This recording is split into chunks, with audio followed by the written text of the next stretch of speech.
నమస్తే, welcome to our channel. నేను పద్మిని. ప్రస్తుతంతో పాటు ప్రముఖ ఆధ్యాత్మికవేత్త, ప్రముఖ న్యూమరాలజిస్ట్ లక్ష్మీ నరసింహస్వామి ఉపాసకురాలు శ్రీమతి స్రవంతి గారు మనతో పాటు ఉన్నారు. మాట్లాడదాం. నమస్తే అక్క. నమస్తే పద్మిని. అక్క, మీరు గాజులు చాలా అద్భుతంగా అన్ని కలర్స్ వచ్చేలాగా చక్కగా వేసుకుంటారు కదా, ఏ కలర్స్ ప్రిఫర్ చేస్తారు?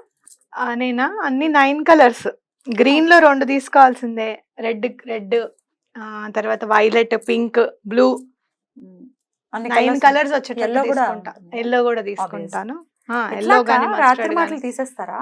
రాత్రి ఏమో తీరా తీయండి. అయ్య బాబు, నిద్ర ఎలా పడుతుంది? పడుతుంది, అలానే అలవాటు అయిపోయింది. అది లేకపోతే నిద్ర పట్టదు. గాజులు ఇప్పుడు వెయిట్ చేస్తున్నా, వారాయి అమ్మవారి నవరాత్రులు వస్తాయి కదా, అప్పుడు వేసుకుందామని. లేకపోతే ఇటు రెడ్ కలర్ మిస్ అయింది. చెదురుతూ ఉంటే ఏం చేస్తారు? మీకు అందరికి చెప్పాలి ఒక మాట అంటే, అసలు చెదరం. అమ్మా సూపర్. ఏం చెప్తున్నారు అనుకుంటున్నా. చెదరం అంటే ఒకళ్ళు ఇలానే ఒకసారి క్వశ్చన్ అడిగారు, చెదరవా మీ గాజులు అని అంటే, లేదండి అని అన్నాక వారం 10 రోజులు అయిన తర్వాత ఎర్రవి చెదిరి. చెదరం అయితే ఒకటి మేబీ కొంచెం వెయిట్ లాస్ అయినప్పుడు మూమెంట్ కూడా ఉంటుంది కదా. మనం కొంచెం లావు ఉన్నప్పుడు ఉండేసరికి ఏంటంటే మూమెంట్ లేకుండా టైట్ గా ఉండేది. ఇప్పుడు కొంచెం మూమెంట్ ఉంది కాబట్టి కాస్త అలా ఉండొచ్చు. జనరల్ గా ఇలా సీమంతం అప్పుడు మాత్రమే చూస్తాం గాజులు నిండుగా ఆడవాళ్ళు. మీరు మాత్రం చక్కగా ఎప్పుడు నిండుగా వేసుకుంటారు. చాలా ఇష్టమా? చాలా. అందులోనూ గాజుగా ఈ మట్టి గాజులే, మట్టి గాజు వేరే ఏం వేసుకో. ఈ గాజులకు సంబంధించి రకరకాల ప్రశ్నలు ఉన్నాయక. ఇప్పుడు ఇట్లా మామూలు బంగారు గాజులు గాని, వెండి గాజులు గాని, లేకపోతే ఇట్లా వేసుకుంటూ ఉంటారు కదా. ఏవి వేసుకోవటం వేటికి సంకేతం, ఏవి వేసుకోవాలి ఖచ్చితంగా? ఇప్పుడు ఇట్లా అలవాటు ఉంటే పర్వాలేదు కానీ జనరల్ గా అలవాట్లే. ఇప్పుడు నేను సీమంతం గాజులు ఉన్నాయి, డెలివరీ అప్పుడే తీసేసారు కానీ దాని తర్వాత మళ్ళీ వేసుకుంటే బేబీ గుచ్చుకుంటున్నాయని తీసేయటం అనేది చేశాను అనమాట. దానికి బాగా పసిపిల్ల కదా, గుచ్చేసుకుంటాయన్న బాధతో. సో ఇట్లా రకరకాల ఆస్పెక్ట్స్ ఉంటాయి కదా. ఇట్లా గాజులు అసలు ఎట్లా వేసుకోవాలి, ఏవి వేసుకోవాలి? గాజులు బంగారం గాజులు వేసుకోవచ్చు. అయితే ఖచ్చితంగా బంగారం గాజులు 4 ఉండాలి పద్మిని, 2 ఉండకూడదు. 2 మనం చేయించుకున్నా కూడా పక్కకు పెట్టుకుని ఆ 2 కూడా మళ్ళీ చేయించుకోవాలి. వేసుకోవద్దు అని నేను అనను, కానీ 4 గాజులు తప్పకుండా వేసుకోవాలి. అయితే మామూలుగా గాజులు అని అంటే మన ఇష్టం. ఈ చేతికి ఒక గాజు ఎక్కువ, ఈ చేతికి ఒక గాజు తక్కువ ఉండాలి మనం వేసుకునేటప్పుడు. లెఫ్ట్ హ్యాండ్ కి తక్కువ, లెఫ్ట్ హ్యాండ్ కి కొంచెం తక్కువ ఉండాలి, ఒక్క గాజు తక్కువ ఉండాలన్నమాట. ఆ సంఖ్య దానికి అర్థం ఏంటి అని అంటే, 2 ఈవెన్ 20 ఫర్ సపోజ్ ఇక్కడ 11 ఇక్కడ 11 వేసామనుకో, 11 + 11 ఏమవుతుంది? 22 సరి సంఖ్య వస్తుంది. ఒక్క గాజు ఎక్కువ ఉంటే మళ్ళీ బేస్ సంఖ్య వస్తుంది, మళ్ళీ స్టార్టింగ్ అన్నమాట లెక్క. అది మళ్ళీ మొదలవుతున్నట్టుగా లెక్క. ఎన్ని వేసుకోవాలి? మీ ఇష్టం, మన ఇష్టం. నాకైతే 9 రకాలు వేసుకోవడం అలవాటు, 9 రంగులు వేసుకోవడం నాకు అలవాటు. అలా ఎవరైనా 9 రంగులు వేసుకోవాలంటే వేసుకోవచ్చు. లేదు ఒక 4-5 రంగులు వేసుకొని 4-5 గాజులు వేసుకుందాము అనుకుంటే గనక రంగుకి 2 గాజులైనా తీసుకోవాలి ఖచ్చితంగా. అలా వేసుకోవాలన్నమాట. ప్లాస్టిక్ గాజులు వేసుకుంటూ ఉంటారు, వేసుకోవద్దు. పిల్లలకు కూడా మీరు చూడండి, నేను చూసాను. మనం అనుకుంటాం కదా చిన్న పిల్లలు గాజులు గుచ్చుకుంటాయి అది అనుకుంటాం కదా. మామూలుగా ఒకసారి ఒక ఫంక్షన్కి వెళ్ళినప్పుడు చిన్న పాపని తీసుకొని వచ్చారు వేరే మతం వాళ్ళు. ఆ పిల్లకి చక్కగా బుర్కా వేశారు, ఆ చిన్న పిల్లకి మళ్ళీ అదే కట్టారు, హిజాబ్ కట్టారు దానికి. గాజులు కూడా నిండుగా ఉన్నాయి ఆ పిల్లకి, మట్టి గాజులు చిన్న సైజులో వేసుకుంది, ఉంచుకుంది. అంటే ఫాలో చేయడం అనేది చాలా ఇంపార్టెంట్. అందులో పిల్లలకి మెయిన్ ఇంపార్టెంట్ బాధ ఎక్కడొస్తుంది మనకి అని అంటే, పిల్లలు రైటింగ్ రాసేటప్పుడు స్పీడ్ గా రాస్తూ ఉంటారు కదా, అడ్డొస్తుంది అనమాట. బెంచ్ కిను దానికి అడ్డొస్తుంది. అది కొంచెం మనం అలవాటు చేయాలి. స్కూల్లో అలవ్ కూడా చేయరక్క, అదొక బాధ ఉందా? స్కూల్లో అలవ్ చేయలేదు అంటే అది పొరపాటు. మా పిల్లలంటే అడ్డొస్తుందని చెప్పి తీసి బ్యాగ్ లో పెడతారు, కానీ అలవ్ చేయరంటే మాత్రం నేను ఊరుకోను. అది మన పిల్లలే తీస్తారు, కానీ అలవ్ చేయలేదు అంటే మాత్రం ఖచ్చితంగా వెళ్ళి అడగాలి స్కూల్లో. అదే మా అమ్మాయి గాజులు వేసుకుంటాను, బొట్టు పెట్టుకుంటానంటే వద్దనడానికి మీరు ఎవరండి? అంతే కదా. మీరు హిజాబ్ని అలవ్ చేస్తారు, లేదు ఇంకోటి ఏదైనా అలవ్ చేస్తారు, అన్ని అలవ్ చేస్తారు. గాలి ఎందుకు అలవ్ చేయరు? తప్పకుండా అలవ్ చేస్తారు. కుంకుమ పెట్టుకోవడం, బొట్టు పెట్టుకోవడం, కుంకుమ పెట్టుకోవడం, గాజులు వేసుకోవడం ఆడదాని హక్కు. అది అది ఒక ప్రిన్సిపల్ వద్దంటేనే, ఒక స్కూల్ ఓనర్ వద్దంటేనే అది కుదరదు, తప్పది, వెయ్యాలి వెయ్యాలి తప్పకుండా. గాజులు ఏంటనంటే మనకి ఇక్కడ నర్వ్స్ ఏవైతే ఉంటాయో అది యూట్రస్ కి సంబంధించినవి ఉంటాయి అన్నమాట.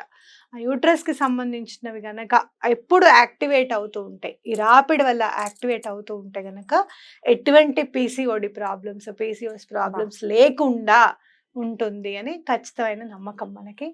అందుకనే వేస్తారు. ఈ గాజులు అయితే చిన్న పిల్లలకి ఇప్పుడు మరీ మనం చూస్తున్నాము, 9 ఏళ్ళకి 10 ఏళ్ళకి కూడా పెద్ద మనుషులు అయిపోతున్నారు.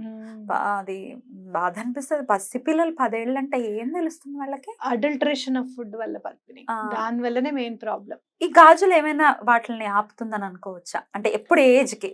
తప్పకుండా. 13 years పీసీఓడి పీసీఓఎస్ ప్రాబ్లమ్స్ ఉంటాయి కనుక గాజులు ఒక 4, 5 ఇటు 5 ఇటు 4 వేసుకోండి, తప్పకుండా పీసీఓడి పీసీఓఎస్ ప్రాబ్లం అదుపులోకి వస్తుంది, ఖచ్చితంగా అదుపులోకి వస్తుంది. గాజులు వేసుకుంటే అవి మట్టివే, మళ్ళీ మట్టి గాజులే మనకి ప్రామాణికం, ఇంకా వేరేవేవి కాదు. వెండి గాజులు కూడా ఒక్కటేసేవారు ఎప్పుడు.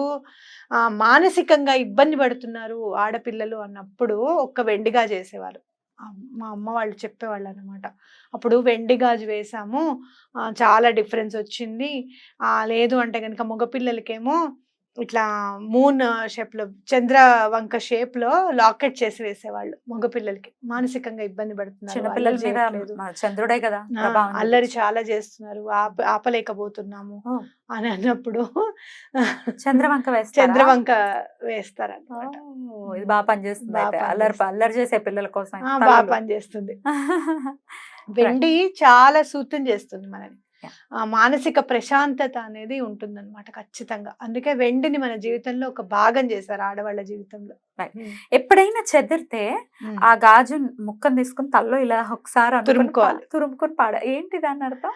అంటే మన సౌభాగ్యానికి చిహ్నం కదా పద్మిని. అది చెదిరింది అని అంటే చాలా కష్టమైంది అనమాట మనకి. కాబట్టి ఒక్కసారి మన తలలో తురుముకుంటే పూలతో సమానం అవుతుంది, అంతే కదా. ఒక్కసారి పువ్వుతో సమానం. పూలు ఏంటి, మనం పొద్దున్నే పెట్టుకుంటాం, సాయంత్రం తీసి తీసేస్తాం కదా, పడేయచ్చు. సౌభాగ్యం అంతా కూడా మన జుట్టులో ఉంటుంది, మిగతాదంతా కూడా మన స్ట్రెంగ్త్ అంతా కూడా మన జుట్టులో ఉంటుంది అనమాట. చూడు, ఎప్పుడన్నా ఒక్క వెంటక దేనికన్నా పట్టుకుంటే అల్లలాడిపోతాం మనం, ప్రాణం అంతా కూడా ఇక్కడే ఉంటుంది. ఆడదాని ప్రాణం అంతా సౌభాగ్యంలో, కాబట్టి అది ఖచ్చితంగా దానికి ఎనర్జైజ్ చేసినట్టు అనమాట. తురుముకొని ఇలా మామూలుగా ఇలా పెట్టి మళ్ళీ పక్కకు పెట్టడము. నేను మాత్రం చెదిరిపోయిన గాజులైనా, లేకపోతే ఇక్కడ మళ్ళీ నేను కొత్తగా ఏదైనా ఒక 3 months తర్వాత మార్చేస్తూ ఉంటాను గాజులు, అలాంటివైనా అవన్నీ కూడా నేను చెత్తలో పడాను. చెత్త బుట్ట, ఇంట్లో చెత్త బుట్టలు మామూలుగా పడేయకుండా కవర్ చుట్టి ఒక చెట్టు దగ్గర పెడతాను. ఎందుకంటే పాపం ఈ మూగ జీవాలు కూడా వెళ్తూ ఉంటాయి, గబుక్కుని అవేవో అనుకొని అవేమైనా నోటికి ఇది చేసినా కానీ అని జాగ్రత్తగా, కుదిరితే గనక పాత బట్టలు చుట్టి పెడతాను చెట్టు దగ్గర, పడేయకుండా. అంటే ఎవరికి హాని కలిగించని విధంగా ఉండాలనేది నా ఉద్దేశం అనమాట. అది మామూలుగా చెదిరిపోయినవి కూడా అంతే, సాధారణంగా బట్టల చుట్టే పెడతాను. మీరు మార్చుకునేటప్పుడు అవి చెదరకపోయినా కూడా బట్టల చుట్టే పెడతాను, బయట చెట్టు దగ్గర పెట్టేసేస్తాను. రైట్, అద్భుతం. అయితే అసలు ఎప్పుడు ఫ్యాషన్ అయితే పోదు మీకైతే, అది అలా కనపడుతూనే చాలా మంది అడుగుతారు. మీరు అసలు ఎప్పుడు చీరల్లోనే ఉంటారుగా, ఎప్పుడైనా బట్టలు లేదు. అసలు ఇంకా రెట్టివి భక్తికి వచ్చిన తర్వాత no dresses, strictly no dresses. ఒకసారి ఇల్లు మీరు ఖాళీ చేసేటప్పుడే నేను మిమ్మల్ని డ్రెస్ లో చూడటం, అదర్వైజ్ ఎప్పుడు చూడలేదు. అప్పుడు కూడా నిండుగా గాజులు ఉన్నాయి. లైక్ ఎట్లా మెయింటైన్ చేస్తున్నారు? అసలు ఫస్ట్ రోజు ఉంటుంది చూడు, బ్యాంగిల్ స్టోర్ కి వెళ్ళి తెచ్చుకుని అవి వేసుకున్నప్పుడు ఉంటుంది, ఎంత ప్రశాంతంగా అనిపిస్తుందో మనసుకి. గోరింటాకు ఒకటి చాలా ఇష్టం నాకు, పెట్టుకుంటూ ఉంటే ఇంకా పెట్టుకోవాలి అనిపిస్తుంది. అట్లా సౌభాగ్య చిహ్నాలు ఏవి కూడా చక్కగా మనం ఇష్టంగా మలుచుకుంటే పెద్ద విషయం కాదు. నువ్వు అన్నా చూడు, మా పాప పుట్టినప్పుడు, మైత్రి పుట్టినప్పుడు కూడా వేసుకున్నాను ఇన్ని గాజులు నేను. ఎలా మరి గుచ్చుకుంటాయన్నా? ఇది లేదు, అప్పుడు ఎత్తుకోవడం అనేది కొత్తగా నేర్చుకున్నాను నేను. మామూలుగా సాధారణంగా ఏం చేస్తాము, ఒకటే టవల్లో చుట్టుకుంటాం కదా, అట్లా కాకుండా మా అమ్మ బొంత కుట్టింది, చిన్న బొంత. మా అమ్మకి ఏంటంటే కొంచెం ఈ చిన్నదానప్పుడు ఓకే, కొద్దిగా పెద్దదానప్పుడు అది ఇలా పడుకోబెట్టి జిప్పు లాక్ చేస్తాను చూసావు, అట్లా ఇష్టం ఉండదు మా అమ్మకి. అలా తప్పు, అలా చేయకూడదు. అంటే కింద పడుకున్న బట్ట ఏది కూడా పైకి రాకూడదు.